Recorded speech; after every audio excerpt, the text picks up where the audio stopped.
పేరు శరణ్య. నేను ఈశ్వర్ సాయిలో కో క్యారెక్టర్ ఈశ్వర్ సాయి వైఫ్ని.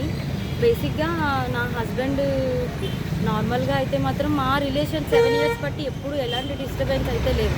ట్రూత్గా చెప్పాలంటే నా హస్బెండ్ నేను ఈ 7 సంవత్సరాలు ఒక్కసారి కూడా నేను ఎప్పుడు ఇలాంటి పొరపాట్లు ఎప్పుడు చూడలేదు. టెక్స్టులు మెసేజ్లు నా దగ్గర ప్రూఫ్లు ఉన్నాయి.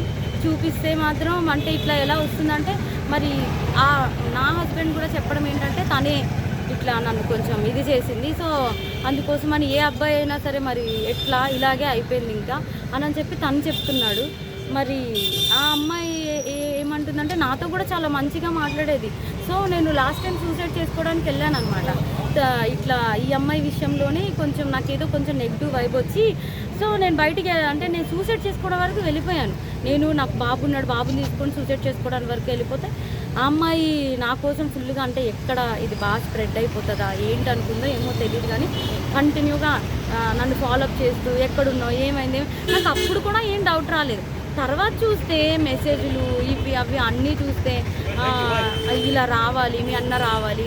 మెయిన్ వాళ్ళిద్దరికి కలిపి ఒక ఆయన ఉన్నాడు, ఆయన రిత్విక్ అని చెప్పి వాళ్ళిద్దరు మీడియేటర్, అబ్బాయి పర్సనల్ అసిస్టెంట్ ఇద్దరికి. సో అసలు ఆ అబ్బాయి ఫోన్లో ఎన్ని టెక్స్టులు ఇవన్నీ బ్యాకప్ చేసి చూస్తే అసలు చాలా ఇదిగా ఉంది.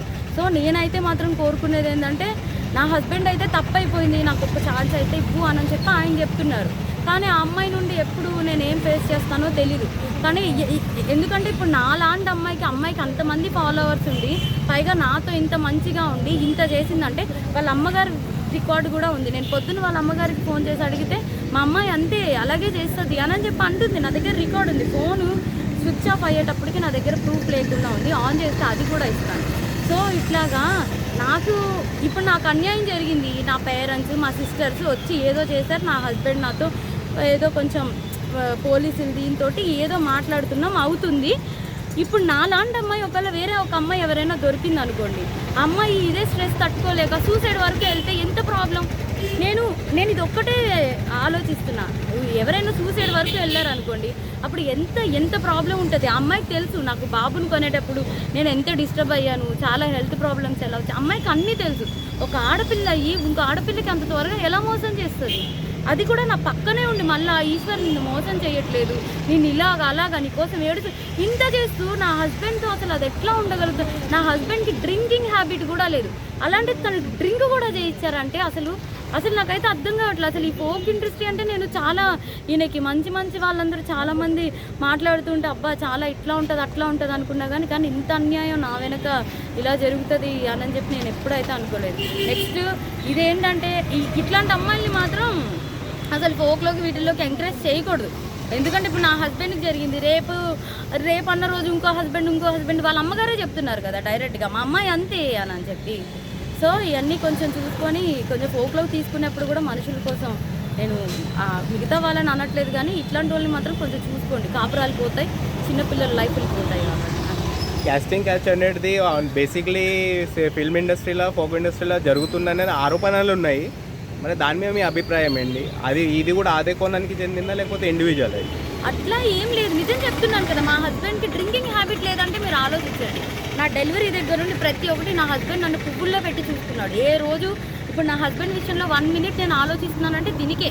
నా బిడ్డను కానీ నన్ను కానీ ఇంత కేర్గా చూసుకుని అబ్బాయి ఏమంటున్నాడు, ఇప్పుడు ఒక అమ్మాయి వచ్చి నా మీద పడిపోతే నేను ఏం చేస్తా, ఇప్పుడు ఒక షూట్లో ఉన్న వాళ్ళం మేము అంత క్లోజ్ అయిపోతుంటే నేను ఏం చేయగలుగుతా అంటున్నాడు. అప్పుడు నేను నా హస్బెండ్కి చెప్తున్నాను నువ్వు చేసింది తప్పు, మరి అమ్మాయి పడితే మరి నీకు తెలీదా, ఆబ్వియస్గా ఒక అబ్బాయి ఇప్పుడు నీకు పెళ్ళం బిడ్డలు ఉన్నారు నీకు ఆ మాత్రం తెలీదా అంటే ఇంకా అయిపోయింది. కానీ ఆ అమ్మాయికి తెలియాలి కదా, ఒక ఆడపిల్ల మరి తనకి తెలియాలి కదా.